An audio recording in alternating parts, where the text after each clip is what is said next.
All right, so after those bills that are in a reaction to Nixon, Gerald Ford doesn't have a lot of time to do things during his presidency. Little does he know he will not be reelected in 1976. So it is a very short period in which he is president, about 3 years. Not as short as William Henry Harrison, but that's okay. So under Ford, we'll see the continuation of stagflation, and stagflation is when productivity is down but inflation is up. Kind of doesn't make sense economically, but it is a terrible, terrible, um, terrible equation for the economy. So the economy is just plagued by this issue. Um, Ford will fight against it, and his whole campaign is whip inflation now, WIN, whip inflation now. And actually, he's encouraging voluntary price freezes and inflation freezes. So businesses not raising prices, landlords not raising rent, things like that. If you can, try and help out the economy that way. And while inflation does drop from 12 to 5%, it's just a temporary thing. It's not a real fix to the issue. Voluntary inflation regulation is not going to fix the issue long term. And stagflation and inflation issues will continue throughout Carter and Reagan's presidency. In an attempt to stimulate business, he will cut taxes for the middle class and upper classes. Again, temporary fix, not forever. In his short presidency, he will veto over 50 bills, which is quite hilarious to me. Also, during his presidency is the Helsinki Conference, and this is in 1975. A bunch of countries present, and they essentially officially define some USSR borders, and in response to that, the USSR will promise to guarantee more freedom of speech, freedom of religion, freedom of just civil liberties within their countries, their sphere of influence, and more open communication between the East and the West, like past that Iron Curtain sort of idea, and ensuring basic human rights. They renege on this promise. They don't actually do it, but the U.S. will respond in a way of, oh, look, we did it. We eased some tensions, while underneath, while détente's still going on, like the U.S.-USSR negotiations are falling through and tensions are rising. Again, détente is not working. As we learned at the end of our Vietnam War lecture, the fall of Saigon happens under Ford, and this is when the northern communists in Vietnam will invade the South after the U.S. has left in 1973, and that's in 1975, and the whole country falls to communism and is unified as one Vietnam. And this kind of hurts the American psyche in that it's just it's the bow on top of the present that says Vietnam was pointless. We didn't really win anything there. There was no point in being there. It was just going to end up this way anyway.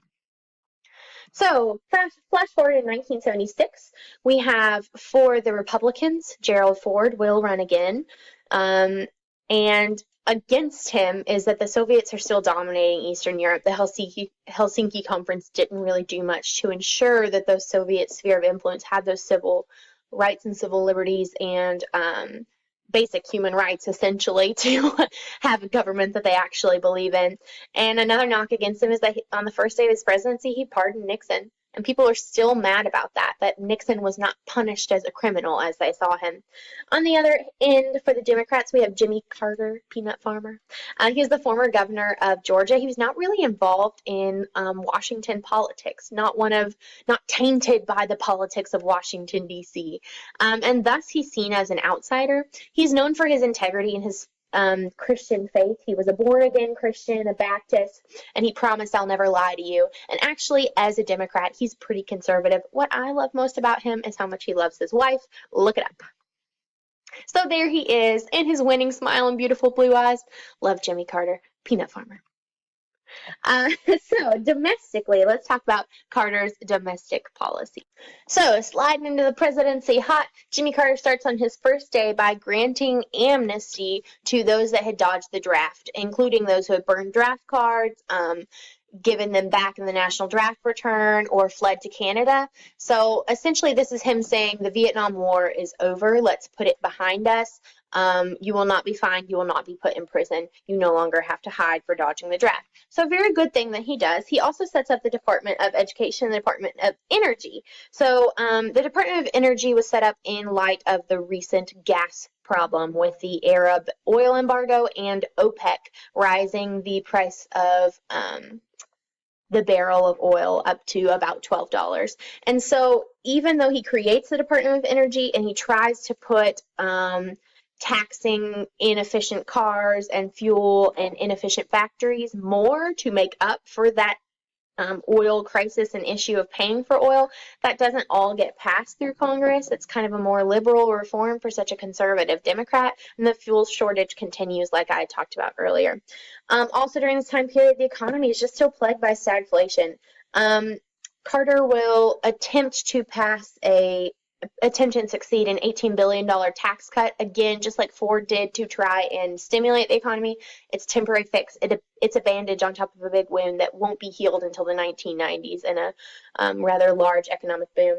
During Carter's presidency, he will also fund the Superfund, the Environmental Superfund, and this is just money for the government to spend just on the environment, cleanup of chemical waste dumps, controlling of mining and inefficient mining, as well as protecting tons of acres of forests in like South Dakota and Alaska and places with lots of beautiful trees still standing.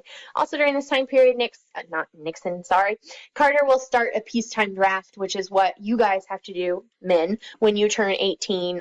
You're not going to be drafted unless there's a dire need, because our military is currently ready for anything like that. But when males turn 18, if they're 18 to 26, they have to register for the draft. Let's talk about foreign policy during this time period.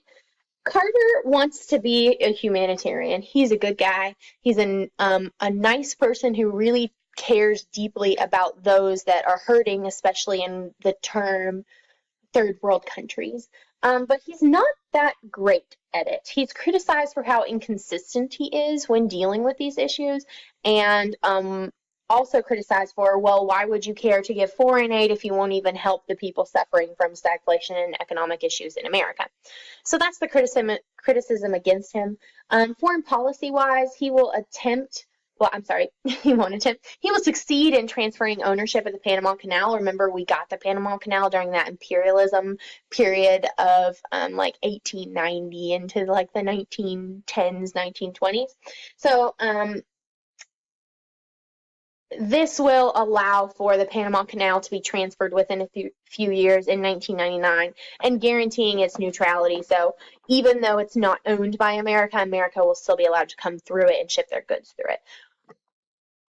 Probably the most famous thing of Carter's presidency, though, one of the two most famous things is the Camp David Accords. And this is where the president of Egypt, Anwar Sadat, and the prime minister of Israel will come together for 13 days at Camp David. It's a presidential retreat for all presidents. And over those 13 days, President Carter will have them agree to some sort of peace on their land issues, which is an issue for Arabs and Palestinians and those in Egypt, that Israel got that land in the Middle East. And so this is just setting them on the right path for peace. Unfortunately, the president of Egypt, Anwar Sadat, will be assassinated. And so while the peace is established, once he is gone, it's going to kind of fall apart again. The Cold War also continues during President Carter's. Oh man, look at those eyebrows. Isn't that the best? So SALT II is going to be a nuclear arms reduction talk between Jimmy Carter, there on the left, and Brezhnev, there on the right, with the fantastic eyebrows. And it will be passed by the USSR and signed into law there, but because it's not eventually passed in the US, it's not really a thing. It just shows that we're working with the Soviet Union. So SALT II is, because SALT I was due to expire in 1977, it was a short-term treaty, they want to put forth another one with real nuclear reductions, not one with like a little loophole where we can do nuclear warheads as well.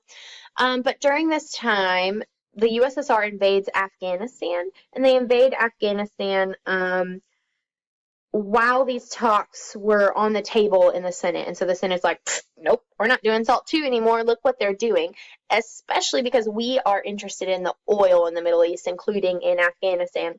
So Carter proclaimed that the U.S. would use any means necessary, including force, to get them out of Afghanistan. So essentially we'll use economic sanctions, including grain embargo and certain technology, not oil, advanced technology, business sort of embargo things. We'll also boycott the 1980 Summer Olympics that were being held in Russia. One of my favorite subjects to talk about, I could talk about it all day because I wrote a huge freaking paper on it in college, was the Iranian hostage crisis that happened during Carter's presidency, and this will essentially bring Carter down, and he won't be president again because of this. So in Iran, there's a revolution, and the leader, Reza Shah Pahlavi, he will flee to the United States with medical issues once this Islamic revolution starts. And the leader of the revolution is Khomeini, and he is attempting to turn Iran into a huge Islamic state. So Carter allows the Shah, Reza Shah Pahlavi, into America. And when that happens, there's this huge student protest, and a bunch of Iranians take the U.S. embassy and take hostage those in the embassy. Now, African Americans and women were let go, but a lot of men, American men working in the embassy, were taken hostage. The negotiations are terrible. It doesn't work well. He puts forth a plan, Operation Desert, something like that, where he tries to get back the hostages, and it fails miserably. The helicopter crashes, men die.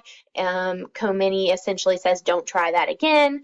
And so Carter, during his campaign for the presidency of 1980, is attempting to negotiate these. If he gets these hostages held in Iran free, he's going to win. But he doesn't in time. So for 444 days, the hostages are kept in the embassy in Iran. They are kept safe, but it's still a terrible, terrible foreign policy crisis for Jimmy Carter, and people see him as weak because he can't get these Americans out of the clutches of the Islamic State in Iran. So actually, what happens is the moment that Reagan becomes presidency in 1980, in his inauguration, the hostages are freed as he is giving his acceptance speech at his inauguration, which is absolutely crazy. And some people think that there was a backdoor deal between Reagan and Iran for, the Islamic State under Khomeini in Iran for the hostages to be set free under Reagan. Now, there's no historical documentation as to that, but it's kind of sketchy when the hostages are freed the moment that Reagan becomes president. And here is a front page news from the New York Times from that time period. Reagan takes oath as 40th president, promises an era of national renewal. Minutes later, 52 U.S. hostages in Iran fly to freedom after 444 days of this ordeal being in the hands of the hostage crisis. Now, things that I wish I could have talked about in the 70s, the music. Man, Fleetwood Mac during this time period, and the end of the Beatles, so sad. But unfortunately, we don't have time for all that fun cultural stuff in the 1970s. And overall, what I need you to know about this time period is the issue with the USSR getting worse and worse, issues rising in the Middle East, and we will have Middle East problems from this time period in the 1970s all the way up until recent times. Think the bombing of Syria the other day. So just keep in mind these issues of the 70s, we're creeping closer and closer and closer to modern times. So the 70s, 80s, and 90s is laying the groundwork for what we're living through right now.